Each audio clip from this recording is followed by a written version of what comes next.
You know, I don't think it should be hard to create a decent story out of an existing franchise like, say, Sonic, Mario, or Minecraft. You are already given a strong jumping-off point in terms of source material, a familiar brand, and an already established audience who could tell you exactly why they like this property. The path is already paved, and yet, for some reason, many fail to stay on track.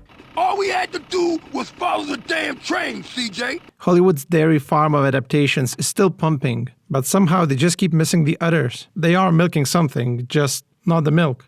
I have milked all the goats. Peter, all those goats are males. Well, the buckets are full and the goats are happy. Of course, if people are buying what these creators are selling, what motivation do they have to make their works better? If good writing is not needed to make money, why have it at all, right? They weren't being stupid. They just didn't care. So this time, I want to actually show an example when creators do care, creators who look at a property with respect and say, there's something meaningful here, and then build a story that actually captures that meaning. Not just captures it, but evolves it as well. Of course, I'm talking about Digimon Tamers.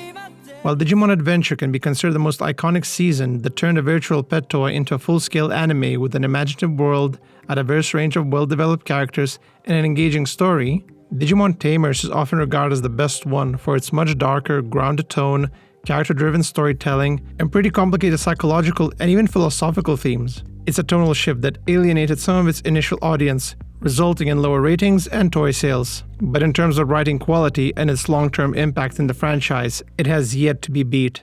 After the Digimon Adventure storyline was concluded, Bandai and Toei took this opportunity to have a fresh start and take the franchise in a whole different direction. Now who would be the perfect man to do just that? Why, none other than Chiaki J. Konaka. Yes, the writer for Serial Experiments Lain and Technolize.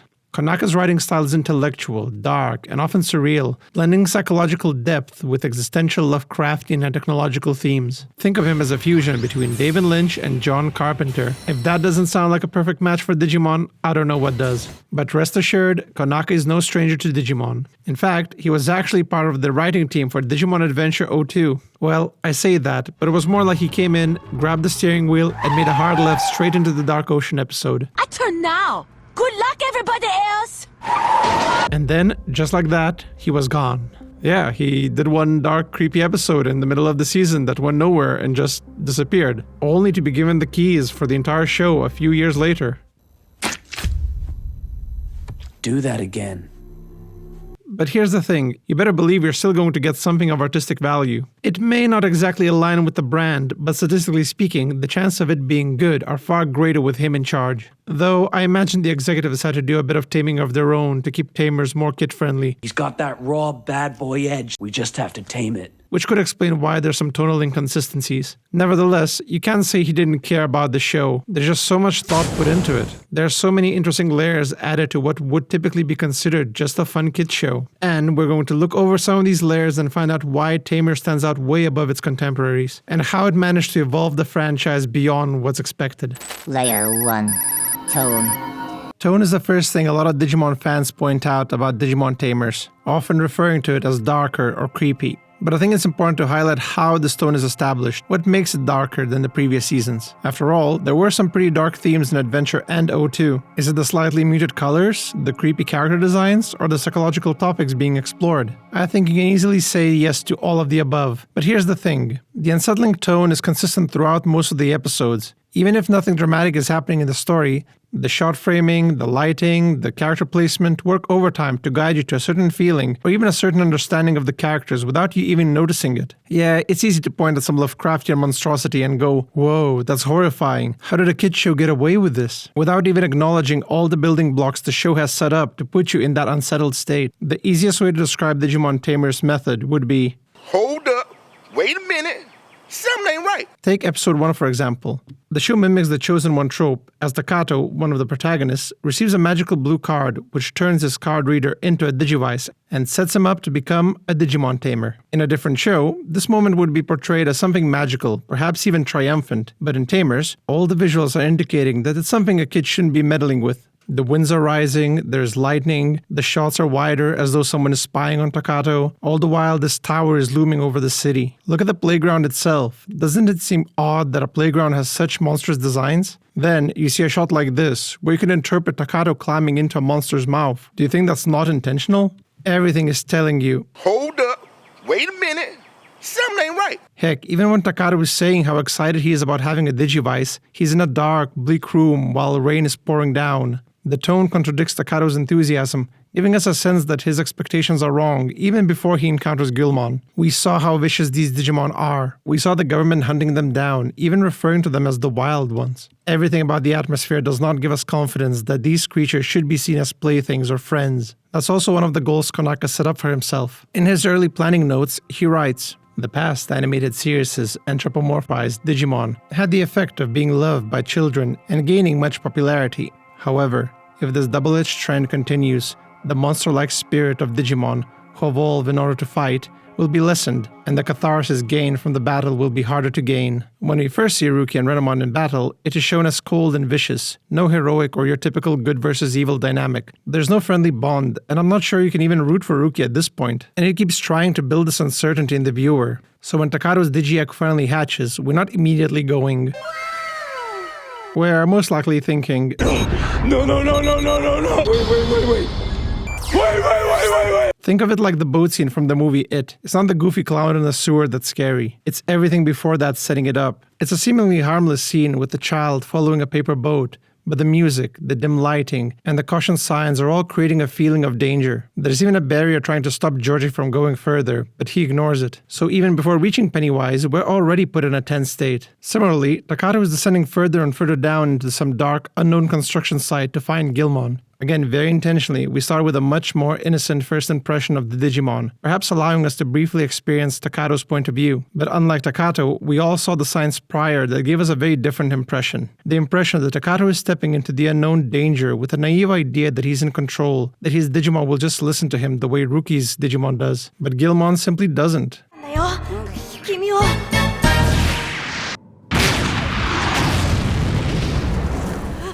This gives you power over me?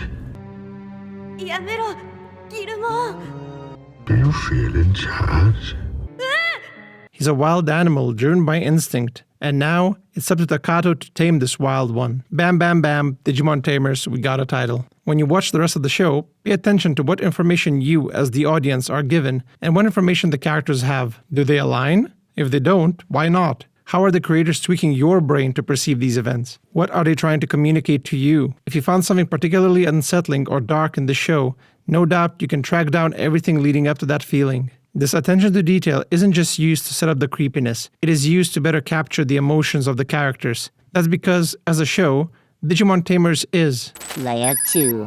Character-driven. I think we all have an understanding of what character-driven means, but how does one differentiate whether a story can truly be classed as one? After all, plot-driven stories also have character development, and many would even argue that all plots are driven by the characters to some extent. The way I see it, character-driven stories are focused more around exploring the character's internal conflict rather than the world's external conflict. Think of this topic in terms of maps. Are the characters on the map, or are they the map? So while Digimon Adventure has a lot of character development, the external conflicts and obstacles remain the focus. Return home, defeat the bad guy, save the digital world, fulfill the destiny. This means the characters are on the map and the engagement comes from what will happen to them next. In Digimon Tamers, the external conflicts come pretty late in the show, giving us plenty of time to explore the characters. They don't even have clearly defined goals that they need to achieve. For the first part of the show, they're just kids with flaws and personal beliefs, trying to coexist with their Digimon and figure out what it truly means to be a tamer. There are battles and dangers, but they serve as a way to explore the characters' internal conflicts rather than obstacles that prevent them from progressing their goals. Take Lee, for example. Before he got Terriermon, Lee played a game where he pushes Digimon too hard, causing it to evolve into Gargamon, who then went on a violent rampage that Lee couldn't control. The event shook him so much that he began to question the efficacy of Digimon battles. And when he got Terriermon, he became overly cautious, overprotective, and kept Terriermon away from battle, denying the Digimon's basic instinct in order to avoid losing control again.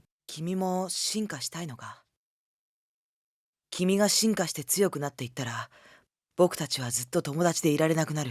In a way, he swung too much to the opposite direction, where he basically ended up chastising and infantilizing his Digimon. That's why it's not just a running gag that Terriermon has to act like a stuffed animal and be treated like a baby by Lee's younger sister. It's a literal representation of what Lee is doing to Terriermon too. So when an enemy appears and Lee has to send out Terriermon to fight, he does so reluctantly, even risking losing the battle just because he's too afraid of losing control again. In this scene, the true enemy is not the wild Digimon, it's the ethical dilemma that Lee has to face and the balance he has to find within himself and his Digimon in order to win the battle. Balance. You mean kind of like the way the two are depicted in the intro? In this case, the characters are the map we're exploring, because the external threat is only there to facilitate character development rather than progress the plot. Unlike, say, in Digimon Adventure, where the path for the Digidestined is constantly impeded by the villains. Of course, that also means that the story unfolds with a bit more subtlety. Progress happens in small, meaningful moments rather than big, external events. The downside to that is pacing. When there are no external forces driving the characters, it may feel like progress is not being made, when in reality there's so much actually happening within the characters. You can see them change and you understand the reasons why they change, and more importantly, how they change. Because in Tamers, it's not a straightforward progression.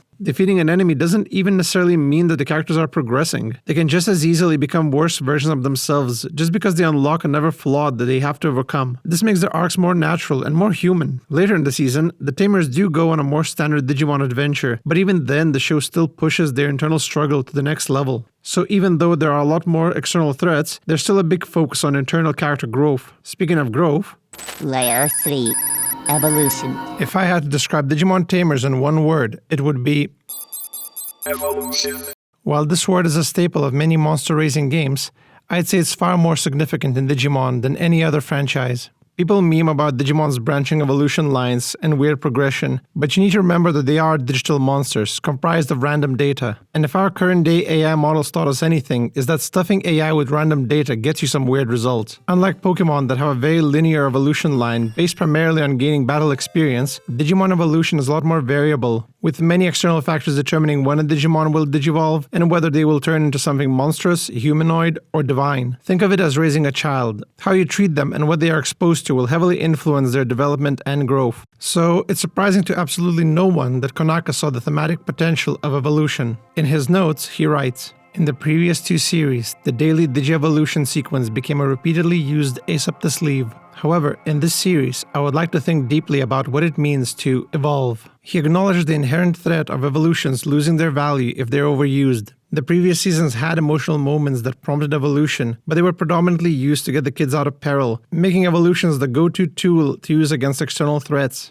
The problem is not just that it becomes repetitive, it runs the risk of making your characters passive observers who let their Digimon do all the work. To solve this, Tamers introduced Digimodification, or the mechanic, to give Digimon unique power-ups to defeat the enemy. The card/slash rules were not exactly clear, and I felt that it was a missed opportunity by not letting the Tamers have different decks. It would have been interesting to see what strategies each character would have, and how those decks and strategies would change over time. Maybe the defeated wild Digimon could turn into cards that the Tamers could use later on, because right now the rules aren't clear and it just feels a little bit random.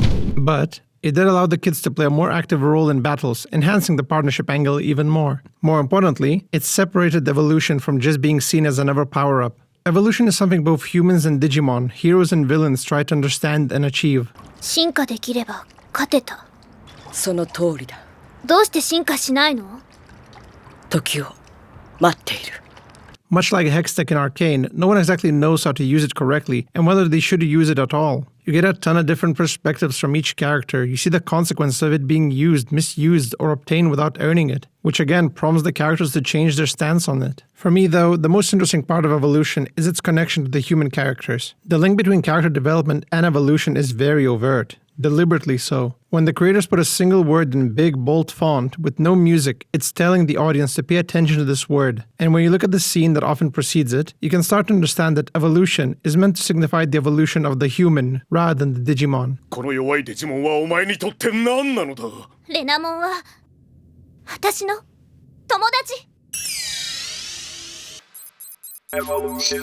It's not a novel concept as it has been done in the previous seasons, but where 99% of evolutions have a positive outcome, it lacks the nuance and thus runs the risk of becoming predictable. Meanwhile, in Tamers, it's a lot more nuanced. Konaka subverts our expectations by establishing both its inherent dangers and the difficulty of achieving it, and both are shown in the same scene. Terriermon's premature evolution results in him uncontrollably attacking everyone, and when Ruki's placed in direct danger, Renamon is unable to evolve and save her like one typically would in previous seasons. The genius behind this scene is the fact that it reinforces Ruki's and Lee's preconceived notions about evolution. For Lee, it once again proves that evolution is a danger that must be kept suppressed.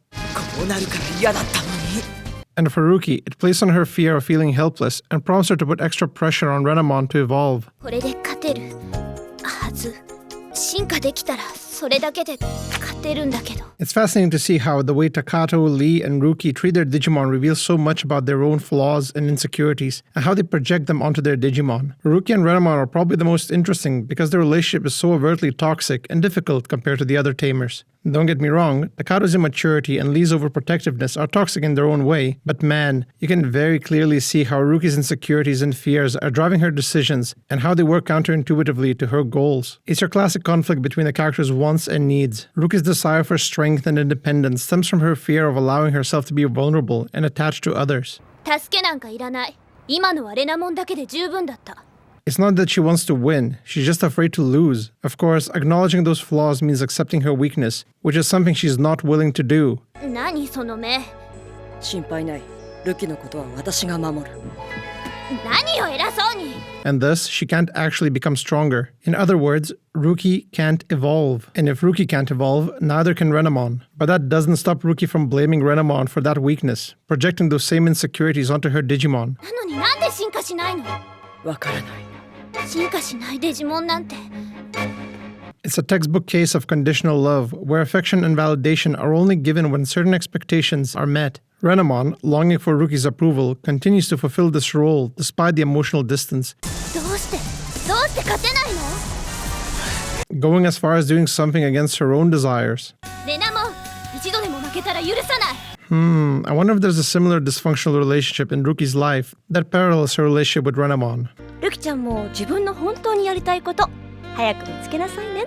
Yeah, I don't think it should be a surprise why Ruki's episodes often feature her mother too. You can clearly see how this dynamic is set up, and you can start to get an idea of what evolution actually represents. It's not just about gaining power, it's about overcoming one's weakness, fears, or reservations. It's being willing to let go of the old self and grow into a new, better version of you. Even visually, the evolution sequences represent that. In previous seasons, evolution sequences were very straightforward. The character spins around and a new version pops in. But in Tamers, we see how the Digimon sheds their old form to embrace a new one. It even looks kind of painful and uncomfortable, but that's what growing up sometimes feels like. And that's what the characters are doing in this show. However, in Tamers, there's another layer of development to achieve further evolution, and that's Layer 4.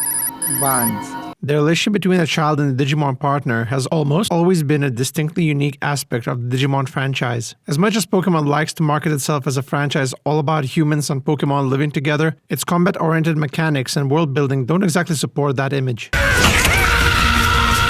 No matter how much you hug your Pokemon, you're still effectively holding them against their will and using them for battle or labor towards your own ambition. Think what you will about Palworld, at least they're honest. Meanwhile, Digimon started off as a spin-off to Tamagotchi, a virtual pet toy. So from the beginning, it emphasized monster raising and care over battling and capturing. You got an egg, it hatches, and the rest is up to you. And because you only get one at a time, you develop a closer bond with it than, say, a whole library of them. I had to explain to my girlfriend's family what I was doing playing with toys at the dinner table. But I had to tend to them because one mistake could ruin everything you've worked for. I personally think that giving Digimon the ability to speak also makes the relationship between them and the humans far more interesting and nuanced. Digimon are allowed to have their agency and personality that can support or challenge the characters in diverse ways. They can have their own conflicts, goals, and even flaws and insecurities. They are not toys, pets, or slaves. They're partners. And, like all partnerships, they're built on trust and a strong bond. In previous seasons, the Digimon were destined to be with their human partners, and their bonds were already established pretty much instantly. There were instances of disagreement, but rarely were there any miscommunications. The external threats kept everyone united, so there wasn't much cause for disagreement. But, once again, Konaka chose to explore this partnership in a much more nuanced way, challenging both the humans and the Digimon to think differently and to better understand one another.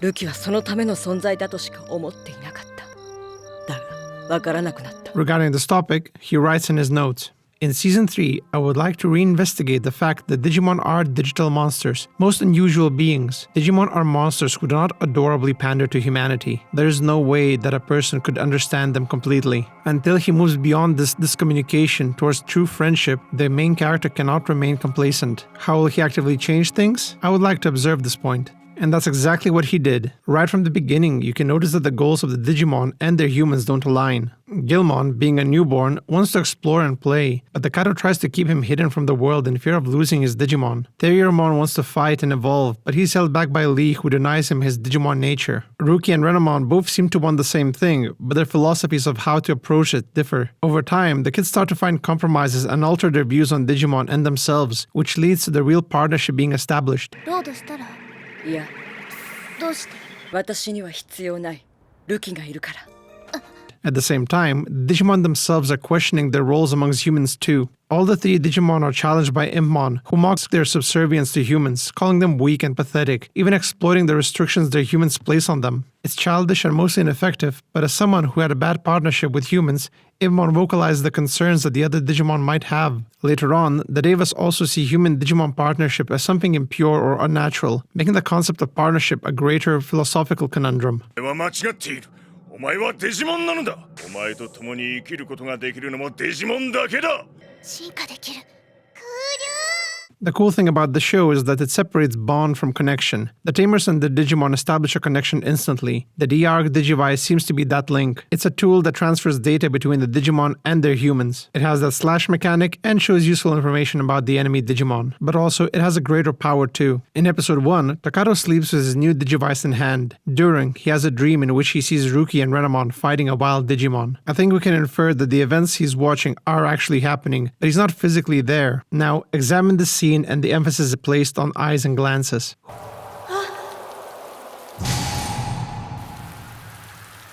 Why does Renamon look at Takato? Does she actually see him, or does she sense his presence? We are told that Digimon are drawn to one another, but Takato isn't a Digimon. Yet look at the matching cuts between Takato and Gilmon. It implies that Gilmon is also watching this, and maybe that's what Renamon is sensing. Over the series, you begin to understand the true power of the Digivice. It's a tool to power up the Digimon and achieve evolution, like we said, but more importantly, it's merging the data of the human character with their Digimon. The D-Arc establishes the connection, but how much data is transferred depends on the bond between the human and the Digimon. With each evolution, this connection becomes stronger. At ultimate level, the Tamers cannot step aside and let the Digimon take the hits. If the Digimon takes damage, so does the human. And at mega level, the data between the two completely merge, allowing the human and Digimon to fuse into one being. And again, look at the visual symbolism of the final evolution. The Tamers absorb the Digivice into themselves, eliminating the need for a conduit. They're stripped of their clothes, exposing themselves fully before being accepted into their Digimon. Meanwhile, I don't know what my fucking attacks are, dude. You're the one who keeps track of that shit. I just fucking take the hits for you. Of course, it's not just the bond between humans and Digimon that matters in the show. There's another, more familiar bond being established, and that's the bond between the kids and their Layer 5. Parents. There aren't many shows that give parents as much attention as Tamers does. They tend to be non-existent, caricaturesque, bland, or oblivious to things happening around them. What did you want to show me, Candace? Just go make some pie. That's understandable. Writing realistic parents would be difficult in a show where kids are involved in deadly monster battles, just from a logistics point of view. If the parents were realistic enough, they would never let their kids get away with this. That may interfere with the pacing of the story and add complications where they're simply not needed. Even Konaka brings this point up. How would regular folks deal with their own children going off on a dangerous adventure? This was the question I wanted to explore. However, I proceeded very hesitantly. In the real world, few parents would want their children to participate in a life or death battle. Every episode would be a struggle of wills. But while parents in Pokemon casually send their 10-year-olds off to fight dangerous creatures through wild terrain and foreign regions for fun, the parents in Digimon Adventure and Tamers are a lot more grounded and woven into the story. Adventure didn't shy away from pretty heavy subjects such as divorce and adoption, but the parents still weren't around for most of the series. And when they were, everyone was still focused on the external threats to be given any significant character development, beyond a few, yet powerful emotional scenes. In Tamers, however, the family drama is more subtle but far more present and intricate. The parents are given a lot more screen time and even some character development on their own too. It's very apparent how much attention to detail was put into making them realistic and relatable. Even details like marital status, career, and household environment gives us a unique lens through which we can see the main characters. For example, Takato's home is also his parents' bakery. It's a small space with strangers coming in and out, which would have conditioned him to be polite and child-friendly. But this environment doesn't leave much room for privacy or independence. In contrast, Ruki's home is a huge, fenced-off, traditional Japanese-style house with large, empty rooms. Seeing Ruki inside this big, soulless room gives a strong sense of loneliness and isolation. It also creates these layers of separation and distance between her and her mother, where they could easily live their lives without seeing one another at all. Meanwhile, Lee lives in a high-rise apartment with big, wide windows, giving him a big-picture kind of view and a space to contemplate alongside his father, who also seems to be a big influence in Lee's life. And you get this just by looking at their homes. The parents themselves offer oodles of information, not just with their relationship with their kids, but how those relationships are changing throughout the show, and how they parallel the kids' relationship with their Digimon. As the kids navigate the difficulties of growing up, represented by their struggle as tamers, the parents also struggle to figure out their place in their children's lives now that they're becoming more independent. I think it's the most overt in Takato's house. Takato's parents are hardworking, everyday people who love and care for him. They put effort into raising him to be happy, innocent, and good-natured, but it's made very clear that they're growing detached. And it's not from a lack of trying. We get a subtle but telling moment of dialogue as the mom tries to chat with Takato when he comes back home, but he simply runs off. She explains to the dad that the school told her to have a daily conversation with her son, which implies that this may not be the first time he just runs off. You also have a scene where Takato sneaks Gilmon into the house, and the dad is smart enough to notice that. While he doesn't see Gilmon, he does understand that Takato is seeking a type of companionship that neither he nor his wife can provide anymore, which prompts him to have a calm and sensible discussion with his wife. But due to their work, they can't just get Takato a pet. And what does that have to do with anything? Well, that means Takato will be seeking companionship elsewhere, which means now the parents have to deal with the possibility that he may spend less time at home. This is explored particularly well in episode 7, as both Takato and his parents are going through the same internal conflict. In this episode, Takato's Digimon began to randomly phase out of existence, causing Takato distress. While Takato tries to find a way to stop it, he also dwells on the fact that he may not be able to. リー君だってずっとテリアモンと一緒にいたいでしょ？違うの？永遠にということはないんだよ。どんなことにだってね。何言ってんだかわかんないよ。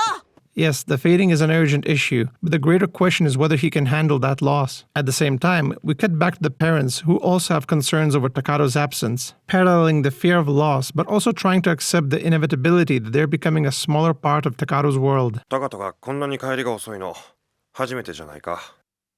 心配すんのやめよ。あの子ももう大きいんだから。 A similar parallel happens in episode 18 between Ruki and her mother. In the previous episode, Renamon leaves Ruki and goes away with one of the Devas. Renamon promised to be back, but she also said, デジモンにしかわからないこともある。 which can be reinterpreted as, you will never understand me. So while Ruki's trying to find Renamon, we see a similar conflict happening between her and her mother. レナモン戻ってこないき。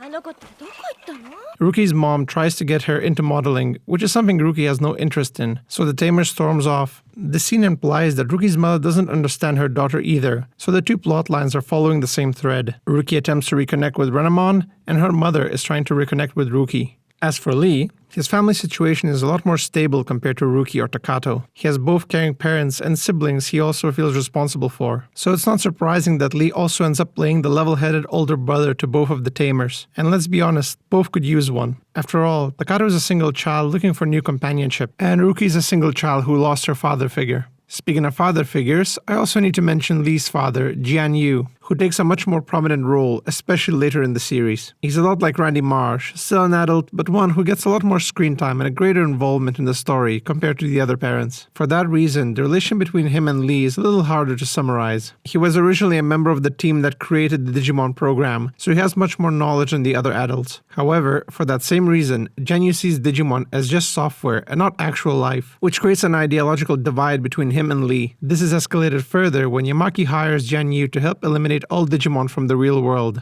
Yamaki brings up Lee's safety as a motivating factor, which forces Jian Yu into an ethical dilemma. Is Lee's safety more valuable than the life of Digimon? After all, they both could be seen as his children. And when the show constantly blurs the lines between the real and the digital, it's not an easy question to answer. When it comes to parents and adults in general, Digimon Tamers does a great job depicting them in a fairly realistic and often complex way. They're not static or caricaturesque. They're allowed to change and develop just like the main characters, and their change fits neatly into the themes being explored. While some of those decisions are difficult to believe, there is a sense that they're justified. You can see that these parents are flawed, and they are oblivious to how their words or actions can affect their kids, but you never feel that they're mean or uncaring. The parents love their kids, and the kids love their parents, but they are both struggling to communicate this. What they all ultimately learn is the importance of trust and communication. I think it's a great lesson for both parents and children. Sure, the kids in real life may not be hiding literal monsters, but there may be some moments when they will want to tell something to their parents, and they need to know that their parents will understand and support them. Of course, when we showcase the positive of such relationships,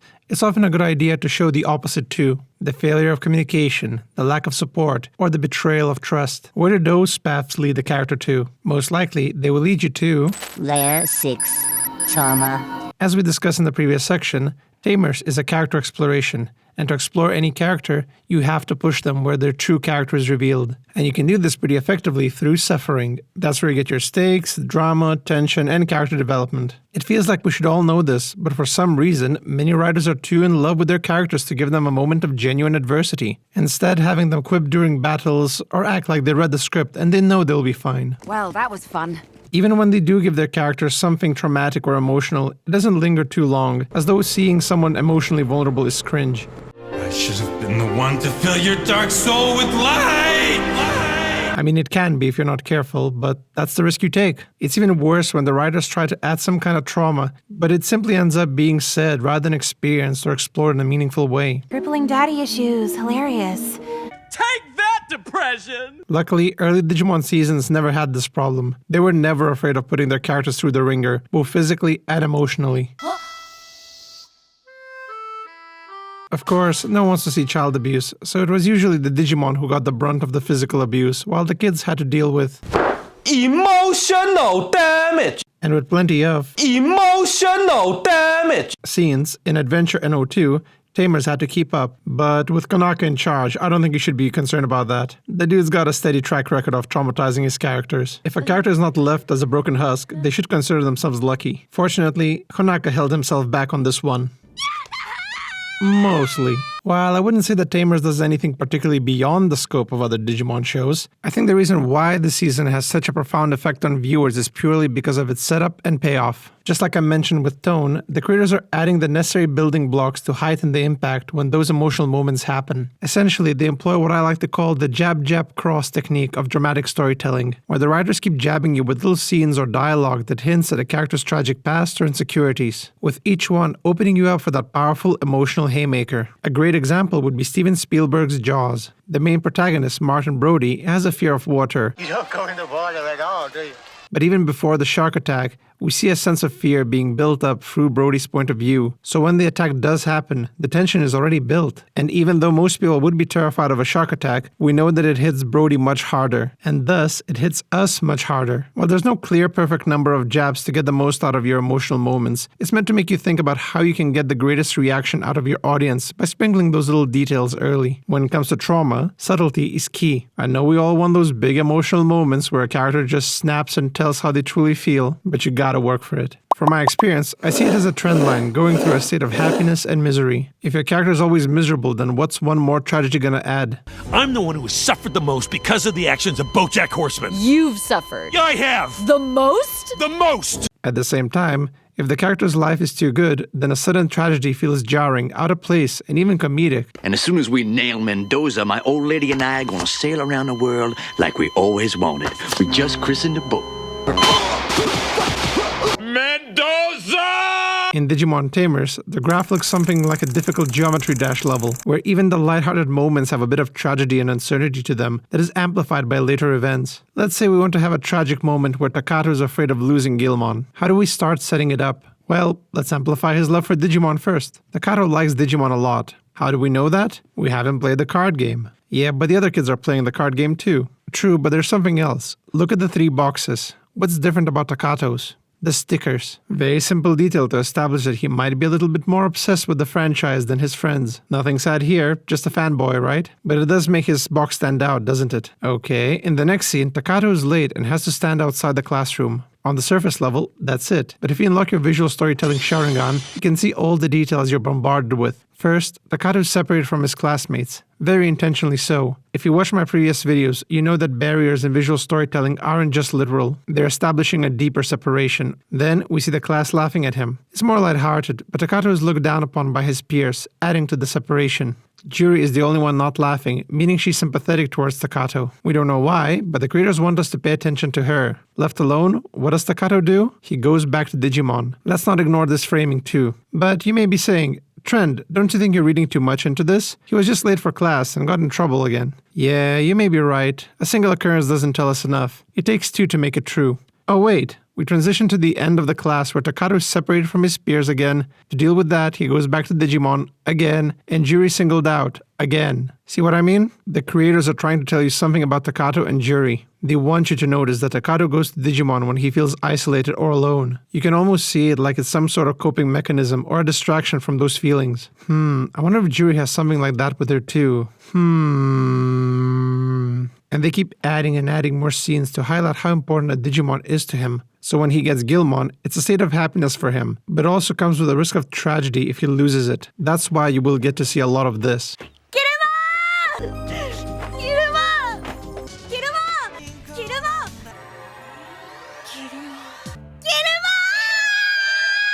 But at the same time, him going through these traumatic moments make the ending much more satisfying. Just like Takato, the other characters have little moments that set up the big moments, creating a steady pace and intriguing character development. I think the best out of the bunch is probably going to be Impmon. Anyone who has seen the show is already aware of his character arc. It's beautiful in its simplicity and masterful in its attention to detail. While initially set up as the show's comedic villain akin to Team Rocket, he gradually gets more well-rounded and explored. As someone who suffered at the hands of his partners, Immon's delinquency comes across as a cry for help more than it does genuine villainy. He wants to experience what the other partner Digimon do and become stronger, but because he can't, he lashes out against them, which leads him down a darker path. So while the other Digimon are bonding and growing, he's descending further down into his trauma.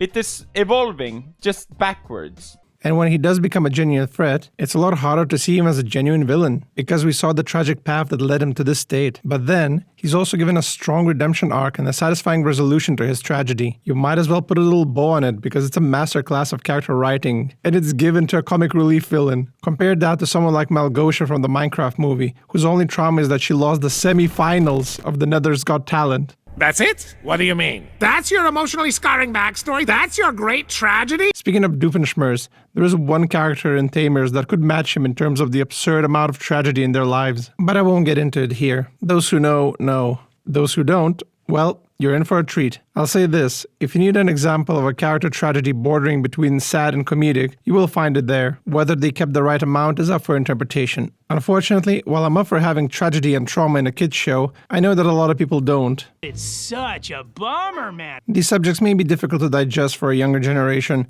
so I'm not surprised that the creators added a bit of Layer 7. Counterbalance. Knowing the type of shows Konaka is usually known for, I'm sure that finding the right balance for a kid's show is never easy. As much as I would love to see Digimon in the style of Serial Experiments lane, I understand that it would be too adult and abstract for this franchise. Making a season like that would be like making a season without Digimon partners. Wait, but Digimon Tamers has a pretty good balance, where it may be dark, but it's never depressing or mean-spirited. The characters are put through an emotional roller coaster, but they're also allowed to have happy moments, take a breather, and enjoy life in between the Digimon events. Even when they do go to the digital world, the atmosphere appears to be bleak and depressing, but the characters still manage to have several classic adventure shenanigans. You can partly thank characters like Kazu and Kenta for that, as the duo tried to add a bit more childish humor and lightheartedness to the adventure. Their idiocy, while tonally jarring, does help Ruki loosen up and show a bit more of her childish and caring side. Now, is that enough to make them good characters or justify their existence in the show? As they are in the show now, I would hesitate to say yes. We're not getting much depth out of them, and I don't know how much of their antics resonated with the audience. I think they worked perfectly well as just Takato's friends, or perhaps symbols of his childhood friendship that he's at risk of losing due to his role as a tamer. Still though, I can't justify them tagging along to the digital world in the way they did. Why were they allowed to go? Jiri I get. She's an official tamer, she has a big buff lion to protect her, and she likes Kulamon enough to take this risk. But what do they have? Nothing. No Digimon, no computer experience, no survival skills, nothing that would be of any use for the Tamers or the mission. Give them something to justify their participation. It would be another matter if they stupidly stumbled into a portal or accidentally went in while chasing after Kulamon. Then, the Tamers would have a greater reason to go into the digital world, while Kazu and Kenta could use that time to meet other Digimon and perhaps do some growing of their own. So when they meet back up, they would be more competent too. But no, they just decide to join the Tamers like it's some fun field trip. I don't think neither Lee or Ruki would permit that. Sure, some may find their childish antics endearing, and I wouldn't be so opposed to having them if they actually had an arc to go through as well. But as they are right now, you can edit them out of the show and nothing of importance would be lost. Speaking of no importance, we also have Ryo. Yes, the Ryo, everyone's favorite. You know him, right? He's the protagonist for the Digimon games. On the WonderSwan, of course. Yeah, I bet you're hyped now. Between the Digivice and the card game, I think there was plenty of product placement in the show. But no, apparently they also need a cameo from the games to be part of the story. And they do absolutely nothing interesting with him besides essentially making him a Gary Stew. He's already a legendary tamer, everyone instantly likes him, Kazu and Kenta worship him, and even Ruki goes all tsundere on him. みんなと合流できたんだね。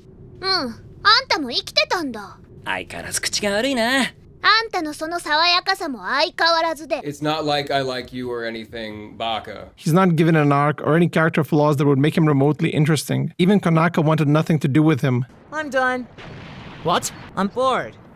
You're boring me. He revealed that Ryo's audition was already decided before he even joined the creative team, and he handed off Ryo's character writing to Motoki Yoshimura. As far as I can see, Ryo was designed to be a self-insert for the audience. He's oozing with My OC Do Not Steal vibes. And if that doesn't remind you that Tamers is a kid show, I don't know what will. Well, maybe Cullimon. I get a feeling that Cullimon was designed by committee to become the mascot Digimon, akin to Pikachu. The amount of screen time this creature was given to burn doing cute and funny things appears to me like a sad, desperate attempt to turn it into merch. It has catchphrases. The main characters adore it, and it literally becomes the most important thing in the show. Cullimon is essentially the angel to Impmon's demon. But whereas Impmon gets development and a fantastic redemption arc, Cullimon becomes a living plot device that the villains are after. It would have been more interesting if this creature was actually guiding the Tamers towards evolution, even if its methods appeared unintentional. Cullimon could have been like Glossaric from Star and the Forces of Evil, where he acts zany and random, but he's actually mentoring the protagonists. I can almost reach you. Come on. Yes, you are surprisingly close. Now, don't get me wrong, there are plenty of light-hearted characters that actually get some laughs and character development too. For example, Lee's sister Xiao Chung is both cute, funny, innocent, and motivates the actions on not just Lee, but her father and even one of the villains. You can also get a bit of light-hearted and meaningful moments from the teacher and other supporting cast too. The difference between those characters and someone like Ryo and Cullimon is that they don't actively remind me that I'm watching a kid show. Despite any shortcomings, I believe Digimon Tamers was an excellent attempt at evolving the franchise beyond its exciting start. It was like watching a franchise itself growing up from its whimsical, adventurous, and childlike story into something older, more mature, more introspective, and nuanced. ギルモンが進化するのはやっぱり何か理由があるんだ。僕怖がってばっかり。そんな僕嫌なんだ。Tamers wasn't just asking the characters to grow up, it was asking the audience to do it too. It brought a reality to the wish fulfillment of having your own digital monster without trying to make it gloomy or melancholic. The true monster these characters had to face could not simply be destroyed with a fireball or the power of friendship, but through self-reflection and growth, which is often a much bigger enemy than any Digimon. But perhaps the intended audience was not yet ready to grow up at that time. If Pokemon has proven anything, it's how long someone can remain 10 years old, doing the same thing over and over again without any need to change or evolve. As someone who recently rewatched it, I can say that it's even better now than when I was a kid. Some of its themes and storytelling techniques would have completely flown over my head before, which may have been the same for others. Much like the initial audience, I think Toei and Bandai didn't quite know what they had. Perhaps it didn't align with their goals for Digimon, or maybe they thought that the Tamer story had concluded and they wanted to do something new again. But I'll be honest, anything they made past Season 3 felt like a step backwards, as though Tamers took things too far and they needed to go back. Stop asking questions, stop doing meta commentary. Just have fun. And when all else failed, they pulled out the old reliable. Now we're doing something we've done before. But once again, neither Digimon Tri nor the reboot could recapture the soul of the original Digimon, as they relied too heavily on fan service and nostalgia rather than telling a more mature story for a now grown-up fanbase. Sure, they had stunning animation, fight scenes, and transformation sequences, but what good are they if there's little meaning behind them? I don't think going back to Adventure was necessary, and despite the petitions, I don't think Tamers needs a reboot or a sequel either. What I appreciate about Digimon is its willingness to keep redefining itself. Much like the Digimon evolutions, you aren't quite sure what you're gonna get next, but that's part of the interest. Tune into any episode of Pokemon and you still find Ash meandering around and Team Rocket still trying to steal his Pikachu. But with Digimon, one moment someone is dealing with trauma, the next someone's punching a Digimon, and the next they're ghost busting. Who knows what Beatbreak is going to offer, but I'm sure it will be something we haven't seen before. Will it be better than Tamers? I doubt it. Chiaki Konaka and the creative team looked at adventure and Digimon as a concept, found the most interesting parts to explore, and just did it as well as they could while trying to stay within the limitations of the brand. And I will always appreciate creators who can find something familiar behind the fantastic, something deeper behind the shallow, and something mature behind the childish.